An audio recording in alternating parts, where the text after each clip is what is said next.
Hello everyone, we're back with Ciconia no Naku Koryoni, translated meaning when the Ciconia cry, better known as Ciconia, when they cry. Last time we got a very down-to-earth episode that was reminiscent of a scene in Watanagashi a little. At least it felt like one, right? Where Meow has a split personality, or a CPP as they call it, named Meow. And I wonder, does Meow only have one being Meow, or... because it mentioned that,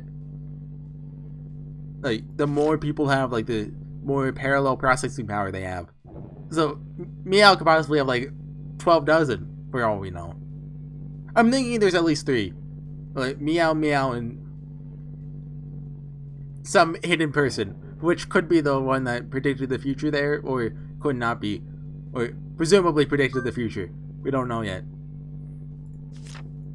But yeah, we're here in an elevator? Yep. I'm thinking that we're here with, like, Gestress and the Kings. Kind of feels like it. Let's get started. The elevator kept going down and down beneath the earth. Right. Oh yes, everything's fine, right? Yep, looks like it. Last time, I'm gonna have to edit a little. Said was a short man in a suit who seemed a bit scared, and 2 sunglasses wearing soldiers on either side of him, wearing bulletproof vests and wielding state-of-the-art carbines. There's nothing that identified the troop's nationality or affiliation. Wait. Short man in a suit. I don't think that's a character we know. There's nothing that oh, wait. Even their guns were the latest model from a famous manufacturer, which wasn't yet in use by official militaries. Oh, this made it easy to guess that they were either personally hired soldiers or mercenaries of some sort. However, there's nothing unrefined about the elevator or their behavior or attire. And what's this song? There wasn't even a speck of dust to be seen, much less trash lying about. It's almost painfully refined. The man in the suit seemed to be overwhelmed by it. Eventually, after descending for several minutes, the elevator finally stopped. When the door opened with a faint swoosh, revealed a massive, dimly lit space beneath it. It was lifeless, tasteless, and simple without any sort of decoration. However, it also had a noble feeling, so it hadn't deigned to conform or two changing modes of decoration throughout the eras. Oh!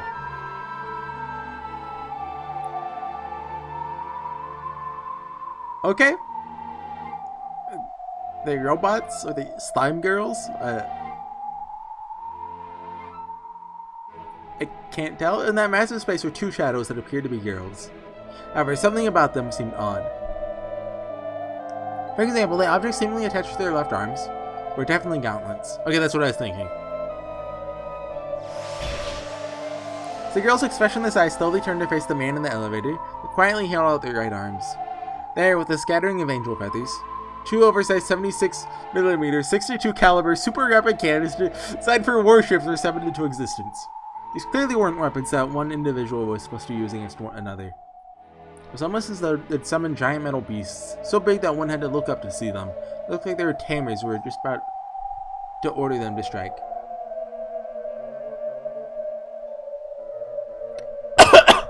I tried to take a drink of water and choked on it. Okay. The man let out a small cry and flinched at this greeting. The cannons weren't pointed at him. They were aimed behind him. The 2 soldiers who had brought him here. The soldiers had not been given permission to take even 1 step out of the elevator into the space. They were aware of this, so they pushed the other man in the back, telling him to go on alone.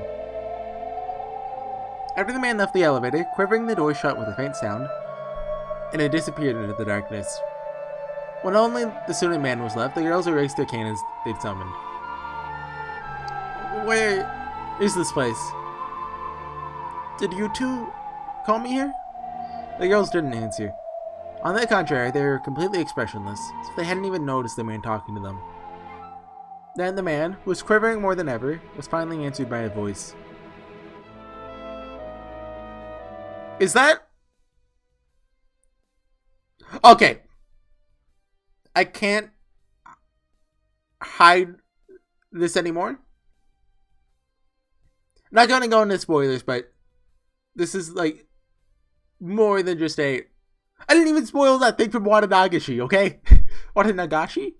However, this is 100%, without a doubt, Takano. And Lambda Delta. Last time I looked at the quote from Veer Sig, which I remember Sig meant to number. And when I was entering into Google Translate, I was like, wait, Dre. Fate, Kalad, Prisma, Ilya, Dre is 3. Oh no, Sig means 30. Veer, 4, 430, 34. For those that don't know, the kanji that Takano's name is written in can literally be read as 34. And Lambda Delta's name in the Greek numbering system would translate to 34. So, I mean, this is Takano. Like, we can't really see because purple, but there was a person who looked a lot like Takano in the opening. If I went back and looked at her spread, I imagine I'd see this green ribbon with the flower. A woman in a lab coat walked out of the darkness and greeted the man. The man, who hadn't been able to communicate with anyone else since coming here, was so relieved that he had broke out into a cold sweat. However, that expression of relief changed into shock when the woman finished walking out of the shadows. Yep. No! That's not possible! I mean, you're... Activating facial recognition software. Identifying. The man opened a Cellcom facial recognition app. Cellcom is like a smartphone or a personal computer that exists from... We know! This area, it's easy to take things you saw with your naked eye and save them as images or look them up on the net. Complete. First possible match, 97%. You're Sig. How do you say? All of YouTube's gonna know I'm an idiot. Physician. No, that's physicist. Just keep saying it. Physicist. Right? That doesn't sound right. From AOU Germany, who invented the Spiridium High Efficiency Energy Conversion Technique, also known as the Sig conversion. He was awarded the Bernhard Prize. Emmanuel. Unless the Bernhard Prize is an actual thing. And I'm just stupid. In physics for this achievement. However, on December 9th, the day before the ceremony, she disappeared from the hotel in Oslo where she was staying. 2 days later, on December 11th, a roasted body was found in a city trash incinerator. This later compared to Beatrice saying, was it the dental records? Is that what found her? The investigation team eventually concluded that she got junked, accidentally went into the collection hatch of an automated trash collector, failed to respond to the repeated warnings, and was then thrown into the incinerator and killed in a tragic accident. However, because of Sig's accomplishments and various conspiracy theories, many are still convinced that she was assassinated by someone. Are you looking me up with your Cellcom? I see. Looks like the Oslo City police made a mistake. But it's strange. This year, you still look like you're... Come now, doctor. This is a word for those who are not human. We're already free from the concept of time, which makes people age.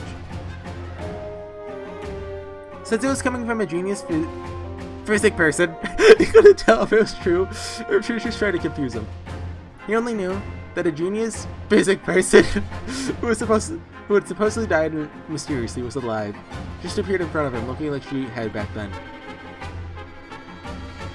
After that, the man started asking questions about Sig's research. This area, even an empty-handed human could search for information with their Cellcom at will. Wouldn't it be impossible to mimic someone else if we really wanted to? However, searching for information is completely different than understanding it. After asking several questions, the man had to admit that the woman in front of him was either Veer Sig herself, or at least a genius scientist on the same level. People who seemed to be scientists in lab coats occasionally appeared in this bleak, dim space. The man casually tried to use facial recognition on all of them. First possible match, 98%. Vitally? Or Vitally? Abrikosov. Physics person. First possible match, David Wilczek. First possible match, Ogawa Seiei. I don't know. What on earth? Despite face matching the few people walking by, there's building up a list of young physics people representing the entire world. Hold on. Nope, not on here. And all of them had vanished after mysterious disappearances or accidents. True that some conspiracy theorists have amused themselves with a string of famous genius physics people who had disappeared. Am I gonna keep doing this? You know I am. Mysteriously disappeared or died over the past few decades. What on earth? What on earth? So, you're all alive? No, it's probably fair to say that we're dead. After all, none of the people here have any ties to the surface anymore. Compared to the joy of attaining ultimate wisdom, wealth, fame, family, and children mean nothing. All the genius scientists who had just walked by were incredibly enthusiastic for their ages, almost like kids who were planning some sort of prank. Rather than charming, it was a little disturbing. Still, the ideals that dominated this place were completely different from the real world. And I see that you two are the sort of person who would like to come to our side, even if it means abandoning everything you've gained on the surface. Indeed. I'm able to touch just a little bit of God's wisdom. I don't care if I have to sacrifice all my wealth and fame to do it. It's a line all scientists feeling like saying at least once when they're drunk. And in fact, he had said this whenever he got the chance. He had never imagined that someone would actually respond to that call like this. This is a research institution, but we don't call it research. We call it translation. Translation? The techniques of the gods would be written down in the languages of the gods. Do you think mere humans would be able to read it? I see. So you call it translation.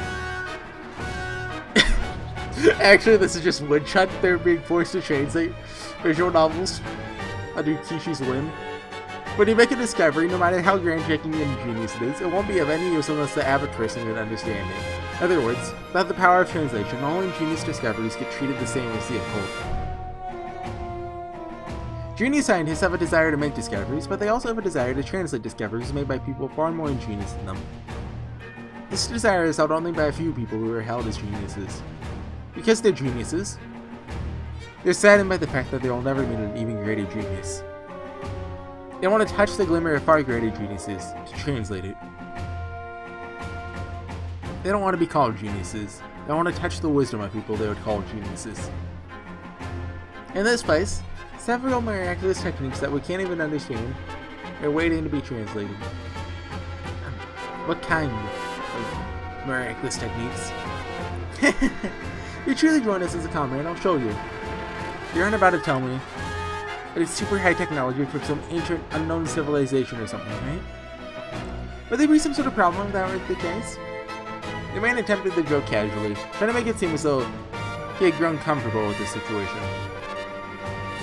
However, a clearly disappointed expression rose to Peter's face.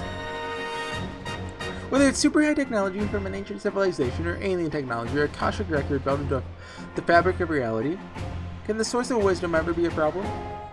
No. All of our comrades here simply view the attainment of ultimate wisdom as their greatest joy. They don't mind putting their wealth, fame, and even their lives on the line for the sake of that joy. You feel the same, don't you? Isn't that right, Doctor? This really was a world of people who were not human, just as she had said. Yes.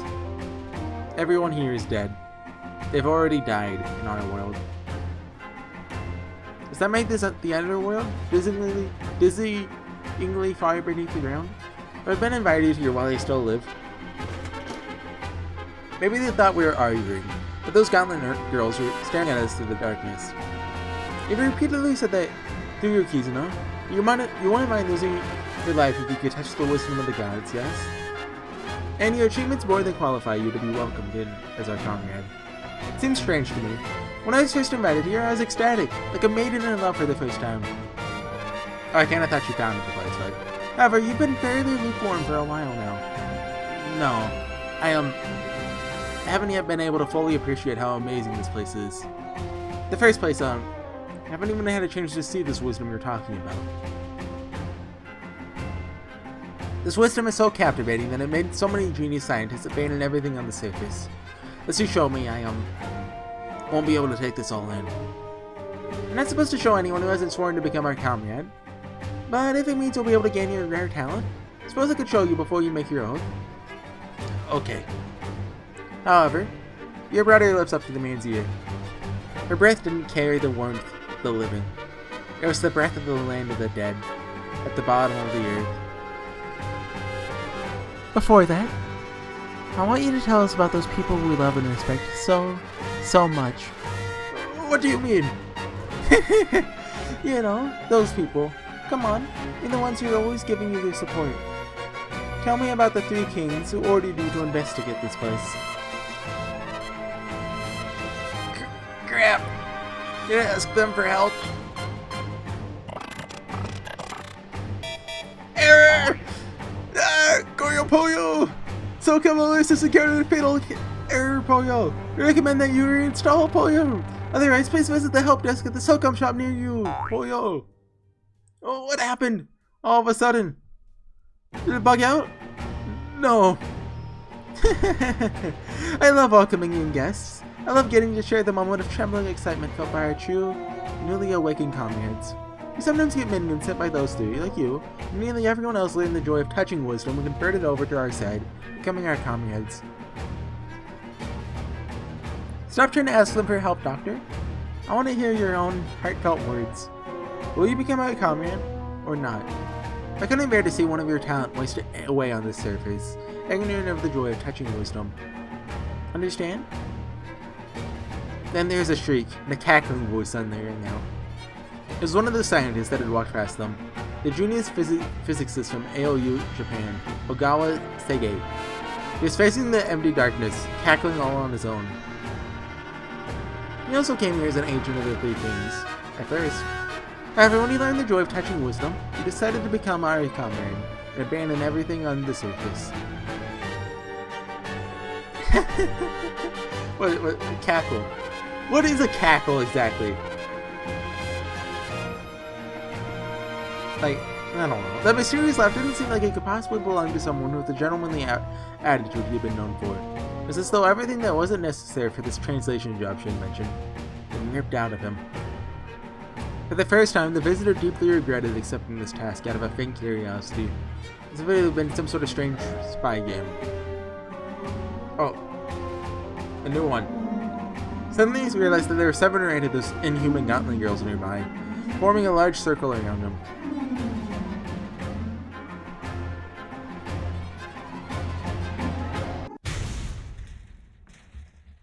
Oh, I don't think we'll be seeing him again. Drayden is currently intercepting with a CIWS cannon, Poyo! Do we know that acronym? Like, Toro Poyo, can you?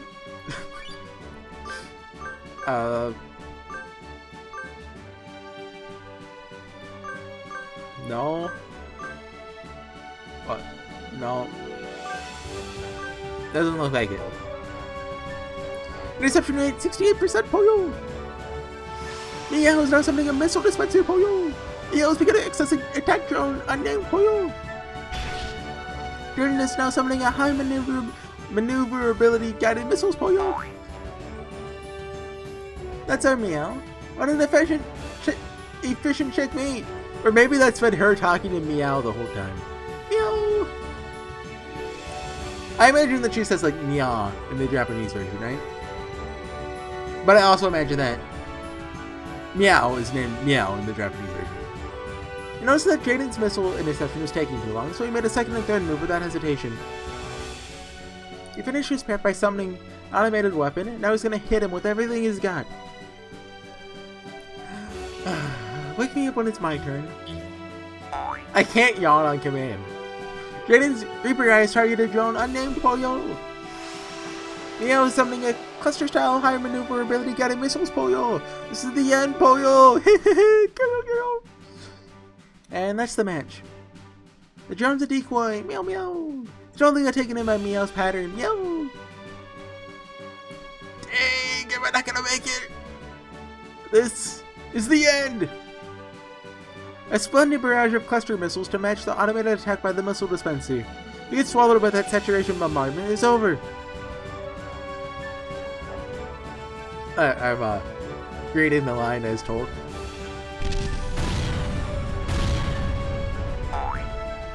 And that's the match, Poyo!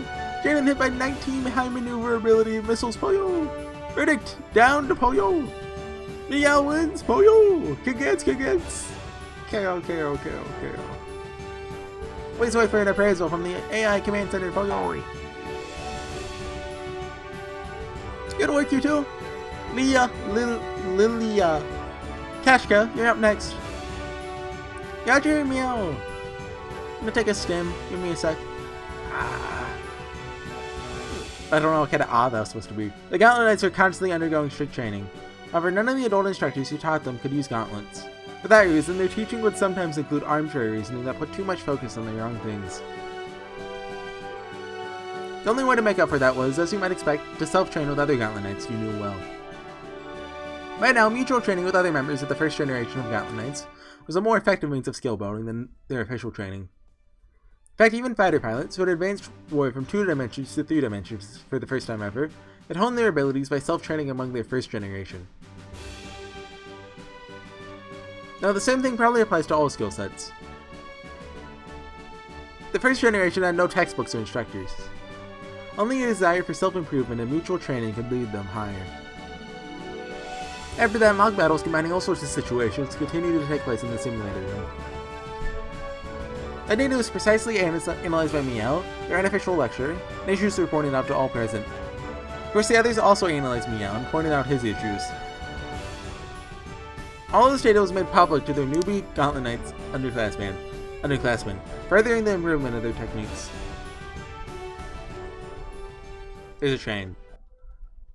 It's it's part of like the atmosphere. Like on the title screen, you can hear a train. So like this adds to the flavor of Ciconia. That's why I'm leaving it in. It's not just that I'm lazy and don't want to edit it out. In the cafeteria where young Gauntlet Knights gathered, Warcat and Gravemole were having a review meeting for their most recent self-training session, which doubled as a Mitake Miel lecture. Oh wait, hold on, is there? No. Maybe after the chapter they'll add BR, as they call it? Crowds of underclassmen had gathered, hoping to learn something from this critique of the Aces training. However, at a glance, it didn't look like a review meeting. It just looked like everyone was stuffing their faces at a dessert buffet. This was because of a trait peculiar to Gauntlet Knights, a desire to eat way too many sweet things after training. The Gauntlet's energy source was spiriting him throughout the atmosphere, but it couldn't be used directly. It only became usable energy through a J-Sig conversion, which made use of a brain filter. When that happened, it put a great strain on the brain, using up a large amount of glucose. However, considering the massive amount of energy the conversion gave them, this is a very small price to pay. For that reason, all of them were desperate to eat sweets after training. The Gauntlet Knight-only cafeteria had a vast dessert menu and was popular with Gauntlet girls too. Gauntlet girls? So the review meeting always took place while they ate and drank sweet things. Don't you depaw me! You're not a recap ace, you can't do that! Nipa! Look how big my dessert parfait is! Meow! Where's the plum jelly? It's all gone, meow! I thought you'd want some, so I took every last drop, meow! Then I think I'll gouge your eyeballs instead. Go ahead and do it if you think you can, meow! Please be quiet, you two. We're still having our review meeting. Next, look at Gunhild's movement data, in particular between Flag A and Flag B. She does a magnificent spiral while keeping her speed. I don't like the feeling of pressure that anti-G 8MS gives you, so I try to avoid ricochet flight whenever possible. Gauntlet Knights can move in many ways that would be impossible for a fighter plane, but that's because your internal 8MS reduces your Gs.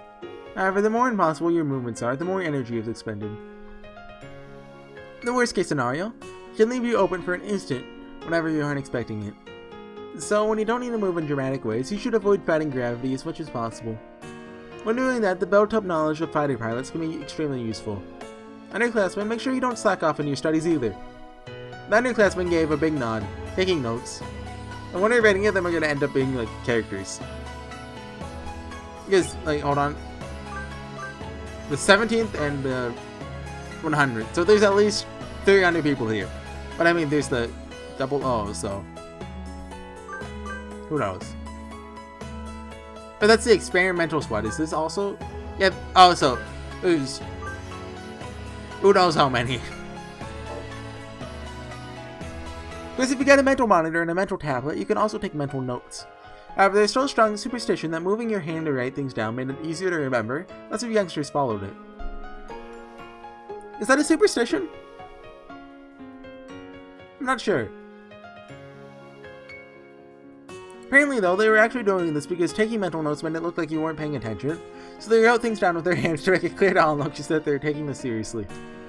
It's probably because old guys from the old area had a bad habit of assuming people weren't paying attention if they didn't see everyone taking notes. On the other hand, Jaden's style of fighting is more infantry-like, making use of obstructions in the lay of the land. Outland Knights can instantly turn a battlefield from an aerial fight to a land fight and back again. Unless you regularly practice all types of fighting, you won't be able to use your weapons no matter how many you have. If you're going there, you seamlessly change your fighting style whether it's a land or fight or an aerial fight, the city or in the skies. Look at your movement around the flag edge set. You're nothing less than beautiful. Nice work, Meow! Yeah, thanks. It's about time for questions. Please ask whatever you'd like. The underclassmen eagerly raised their hands. They all wanted to fly freely through the sky as soon as possible, just like the aces. It was only natural. They're flying through the sky unaided, like a bird. Who hasn't had that as a dream at least once? However, through the dream that it failed to come true for thousands of years, it was finally possible in this area. And these people were just a step away from reaching it. Jaden remembered how he had felt at the time. Come to think of it, didn't Meow himself fly in the simulator on the day of the Battle Standard Festival to remember that beginner's enthusiasm? This is important to remember that passion, every now and then. After piling a bunch of sweet items from the dessert buffet on my plate, I sat down next to Meow. You know, is Jaden actually going to turn out to be, like, the main character? Or is this, like... I can't say that. That's a spoiler. But...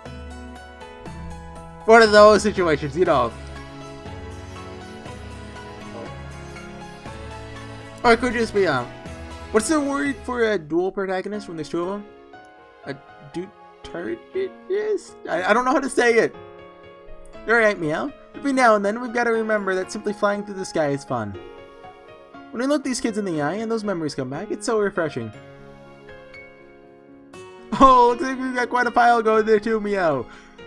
You always make your topics look so pretty. I just do whatever, since it's all going right into my stomach anyway, but you've got a good artistic sense for these things. Music symbol. Got my usual, cornflakes covered in chocolate and sugar and honey. Then you pour ice cream over it and cover it with nuts. It's all mixed up like pig slop. Wahaha! Triangle mouth. What's wrong? Why are you staring at me? Get a stomachache? Yeah, I was staring, apparently irritated by something. Did I do something to put him off? Well, if that's true, he's the kind of guy who would say so, as a reflex. Never seen him just stare at me scornfully like this. Meow, I sent you movement data from the mock battle. Oh. Huh? What? Haven't you lectured me enough? Oh, or you're gonna compliment me because you realized I did something smart. The mock battle just now. Actually, in all your mock battles lately. Compared to the data from our previous mock battles, there's been a change in your tendencies. Hey, why don't you just say it with your mouth? Shut up. My mouth is busy eating. Okay, I get it. Then I'll let my mouth focus on eating too. When they're face to face, they tend to speak mentally only when it was something tough to hear, like a warning or something you'd only actually say because you're friends. So Jaden tensed up. So what kind of change have you seen in my fighting tendencies? My scores aren't bad, right? If anything, they're slowly getting higher, aren't they? I'll admit that. We had no complaints. It's just, well... What is it? Come on, say it. We're friends, aren't we? Lately. You've been creeping me out. Huh? What did you say? Before, you were a lot more brutal when you fought. You did things you could never do in a real fight, and things that were obviously just you screwing around.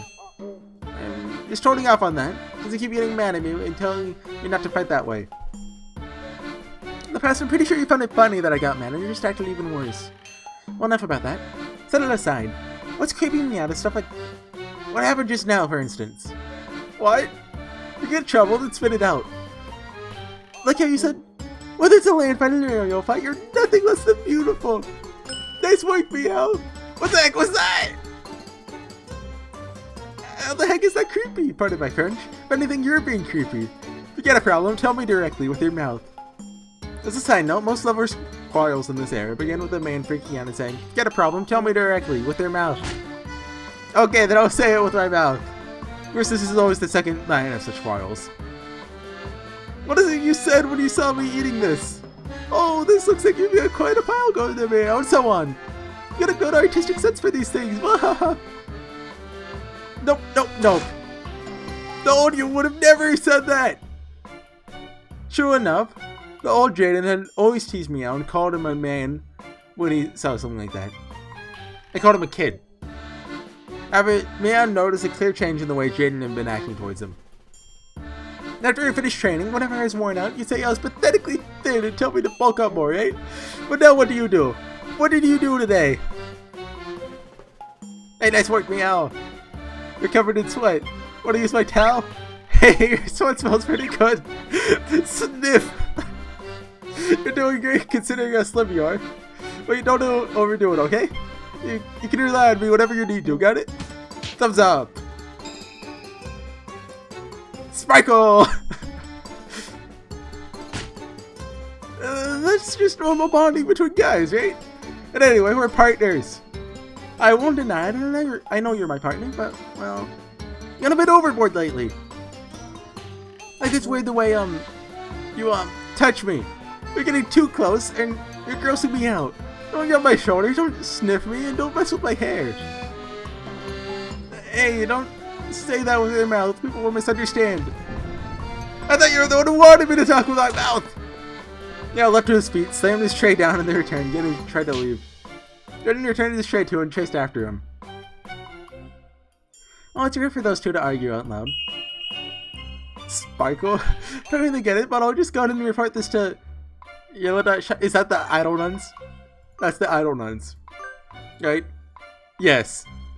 So, I went back, I missed it the first time around. When they were, going like, Kia! At the festival itself, they're talking about two guys who were going out, or like, I forget the context. But it was two guy names. It was Nathan and Jean, I think? And the second time it was Yuri. So the Idle Nuns love Yaoi and Yuri. At W at and I'm assuming that's a pace. Hey, wait, Meow! Jeez, you're just adorable. I told you, you're creeping me out. What are you pouting for? It's not like I'm making fun of you, okay? It's just a term of endearment, okay, right? I told you! You're keeping me out! I may be your partner, but I'm not your bride or your girlfriend or your sister or your pet. Ah! Did you trip? So you got so excited you tripped. Are you okay? I told you, don't cling to me like it's totally normal, okay? Let go!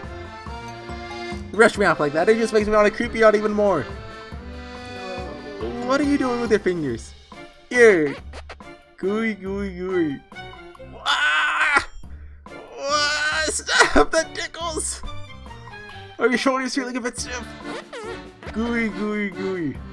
Stop that! It tickles! It tickles! Your back must be really stiff, Meow. Let's see, is this your weak spot? Gooey, gooey. So this is actually a relationship advice. If you have a crush on someone, just go up to them unprovoked and just tickle them. It's a gooey, gooey. It is sure to make them like you. Instantly pressed his fist into the back of Meow's shoulder blade. The latter let out a strange voice he had never heard before, arching backwards and twitching. Meow had looked up at Jaden with a flushed expression, breathing heavily.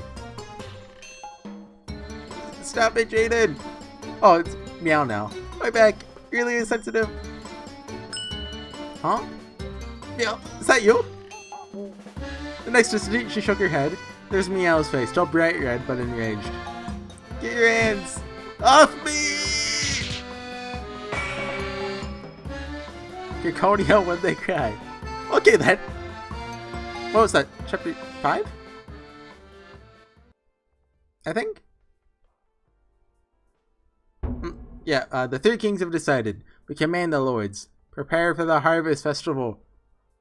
Maybe this is foreshadowing that Rewrite Harvest Festa is finally getting translated.